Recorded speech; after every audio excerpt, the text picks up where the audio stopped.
మేము పెద్ద ఎత్తున ఈ బడ్జెట్లో క్యారీ ఫార్వర్డ్ చేస్తూ ఎస్సీ సబ్ ప్లాన్ కింద 40,000 crores పైబడి, అట్లాగే ట్రైబల్ సబ్ ప్లాన్ కింద క్యారీ ఫార్వర్డ్ చేసి ముందు దశ స్కీమ్స్ ని అమలు చేసే కార్యక్రమం చేస్తున్నాం.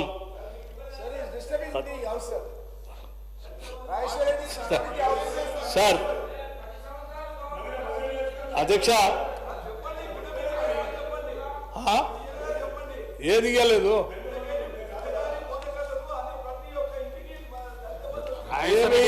దళిత బంధు గురించి మీరు మాట్లాడగలరా? మీరు మాట్లాడతారా? దళిత బంధు గురించి 17,700 కోట్లు పెట్టి ₹1 రిలీజ్ చేశారా మీరు? Not only ₹1. మళ్ళీ మాట్లాడతారు రాజశేఖర రెడ్డి గారు. కూర్చోండి, కూర్చోండి రాజశేఖర రెడ్డి గారు. అట్లా పాపం సార్, మీరు దళిత బంధు ఎందుకు పెట్టారో కూడా నేను చెప్తాను. ఈ రాష్ట్రంలో అధ్యక్ష నేను మొదట్లో చెప్పాను, ప్రజల్ని ఆశల పల్లకిలో ఎట్లా తీసుకొని పోతారు వీళ్ళు. ముందుగా ఈ రాష్ట్రాన్ని ఒక దళితుడిని ముఖ్యమంత్రి చేస్తామని చెప్పారు అధ్యక్ష. వాళ్ళందరినీ ఆకర్షించి ఓట్లు తీసుకున్నారు. అది అయిపోయింది అధ్యక్ష, అది అయిపోయింది. అది చేయలేకపోయామని చెప్పి, అది అయిపోయింది, అది చేయలేము, జనం అడిగేటట్టున్నారని చెప్పి ఇంకో ఆయన ఉప ముఖ్యమంత్రిని చేశారు అధ్యక్ష. దళిత వర్గాల నుంచి తీసుకొచ్చి దాన్ని మర్చిపోవటానికి పోనీ ఆయన కంటిన్యూ చేశారా? రాత్రి బర్తరఫ్ చేశారు అధ్యక్ష. కనీసం సమాచారం కూడా ఎందుకు తీస్తున్నాం అనేది ఈనాటికి కూడా చెప్పలేదు అధ్యక్ష.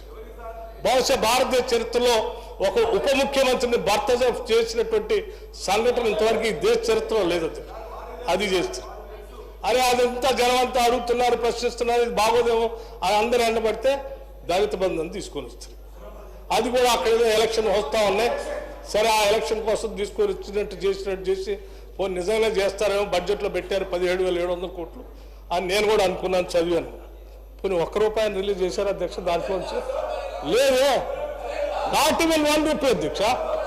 దిస్ ఈజ్ వాట్, ఒకదాని తర్వాత ఒకటి చెప్పటం, ఆశలో తీసుకొని రావటం, అది మళ్ళీ గుర్తు చేయకపోయే వరకు అందరూ వెళ్తున్నారు, ఇంకోటి తీసుకోవటం, అది ఇంకోటి తీసుకోవటం, ఇలా చివరికి 10 ఏళ్ళు పాపం వాళ్ళ ఆశల్లో ఉంచి వదిలేశారు తప్ప వాళ్ళకి ఏమి చేయలేదు అధ్యక్ష. చేయనమాట, ఇది వాస్తవం రాష్ట్ర ప్రజలందరికీ తెలుసు. ఈరోజు మేము చేస్తాం అధ్యక్ష, 100% మేము చేస్తాం. ఈ రాష్ట్రంలో ఉన్నటువంటి సబ్ ప్లాన్ సంబంధించిన నిధుల్ని తూచా తప్పకుండా యాక్ట్ని అమలు చేస్తాం, వాళ్ళందరికీ మేలు జరిగేటట్టు చేస్తాం. This is what our commitment, my chief ministers commitment, my cabinets commitment, my party commitment అధ్యక్ష. 100% చేస్తాం.